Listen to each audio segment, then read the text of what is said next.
အကြိုက်တွင်လိုက်ယူလို့ရအောင်ဘာကာနဲ့ဆယ်တာပွဲလေးကိုကျွန်တော်မြင်လေးမျှဝေပေးလိုပါတယ်ဒီယာဒီလာလီဂါမှာသွင်းကိုအများဆုံးဖြစ်တဲ့ဘာကာတို့သွင်းကိုတွေမဟုတ်ပဲပြီးကိုရောများတာပါလာလီဂါအဝေးကွင်း6ပွဲမှာ10လုံးထိကိုခွင့်ပြုပေးလိုက်ရောက်တဲ့ဒီခန်းစစ်ပိုင်းကြစ်လင်မှုပိုင်းအားနေပါတယ်ဆယ်လာပိုင်းတွင်ကစားခဲ့တဲ့လာလီ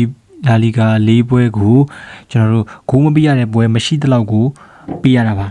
ပြီးခဲ့တဲ့အပတ်ချန်ပီယံလိမှာလည်းဘလူးချက်ကိုပူပူနွေ့နွေ့3လုံးထိလူတန်းထားပေးခဲ့ရတာပါဒီလိုအရေးကြီးတဲ့ပွဲမျိုးမှာတောင်မှခန်းစစ်ပိုင်းစီအောင်မကစားနိုင်တော့တဲ့အထိတကယ်ကိုခန်းစစ်ပိုင်းလေးကျင်းနေမှုအားနေနေပါတယ်ဟုတ်ကဲ့စစ်တာတို့ရဲ့အချက်လက်ကိုသွားကြည့်ရရင်ပြိုင်ပွဲဆောင်10ပွဲဆက်ရှုံးပွဲရှိမထားသလိုပြီးခဲ့တဲ့10လပိုင်းမှာလည်းအေတီကိုဆိုစီတဲ့ဒီကောင်တွေကိုသူတည်ခန့်ခတ်ထားပြီးတော့ဒီ9ပွဲဆက်အနိုင်လဲပုံဖော်ထားပါသေးတယ်တွင်းကိုရဖို့လဲခက်ခဲရုန်းကန်နေရတာမျိုးမဟုတ်ပဲခန်းစစ်ပိုင်းလဲရုပ်ဆိုးကြီးတန်လောက်အောင်ထိပြော့ညံ့နေတာမျိုးမဟုတ်ဘူးခန်းစစ်ပိုင်းလဲရုပ်ဆိုးကြီးတန်လောက်အောင်ထိစုပ်ပြနေတာမဟုတ်ပါဘူးကြီးပိုင်းရာကြည့်မယ်ဆိုလို့ရှိရင်ဘာကာတို့လက်ရှိကြီး1ဘလက်60အနေထားမျိုးမှာမက်ထရစ်နဲ့ဒီတပွဲရောနဲ့6မိုက်ပြက်နေတယ်လို့ဒီအိမ်ကွင်း6ပွဲမှာလဲတပွဲမှာမနိုင်ထားတဲ့စေတာကို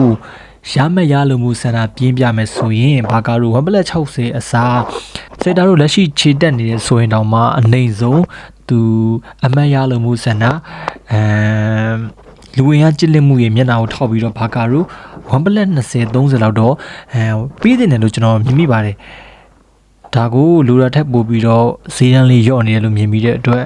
ကျွန်တော်စက်တာဘော်ဒီနဲ့ခန်းစစ်ပိုင်းလဲရဲမစီတဲ့နှစ်သိန်းကိုဂိုးပေါင်း၄လုံးရှုံနေဖွင့်လှစ်ပေးထားတာကြောင့်မို့လို့ဘူဂီရဲ့ဆန္ဒလျောက်စက်တာဘော်ဒီနဲ့စက်တာဂိုးပေါ်ကိုကျွန်တော်တီမိပွဲလေးဖြစ်ကြိုက်နေမိပါတယ်စေတနာထားချိန်ပေးရွေးချယ်ထားဖြစ်လို့အကြိုက်တူမောင်ဆိုဖို့ချူတင်မြတ်တရခမှာတယ် free mount လေးတွေပွဲကောင်းရင်ကောင်းလို့တင်ပေးနေတဲ့ Telegram channel လေးကိုအောက်က comment မှာထည့်ပေးထားပါတယ်။ Okay ညီကိုများအားလုံးအဆင်ပြေကြပါစေဗျ။